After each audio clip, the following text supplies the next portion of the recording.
अरे त्या जयंत्याला माझं चॅलेंज आहे, माझे हात आणि पाय तोडायची तुम्ही भाषा सांगलीमध्ये केली। ते वाळव्याचं कुत्र म्हणत होतं की त्याला पोरं हुडकायला चालले।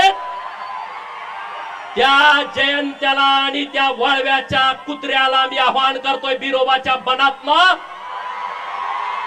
तुम्ही जर जातीवंत पाटील असाल तर उद्या दुपारी प्रेस घेऊन जयंत्या पाटील आणि तो वाळव्याचा कुत्रा मला टायमिंग देईल, टायमिंग।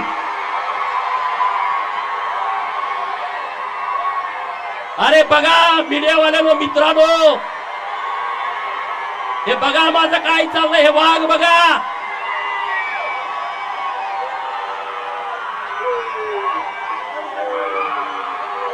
माझं वाक्य पुढचं ऐकून घ्या।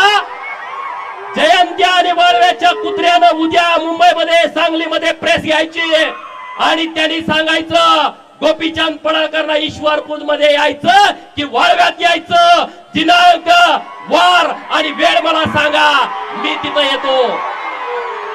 बरोबर ना? माझ्याकडे पोरं यायची गरज नाही रे, ती तुमच्यात हिंमत नाही डरपोकानो, पण मी तुम्ही सांगाल तिथं येतो, हे मला तुम्हाला सांगायचं आहे।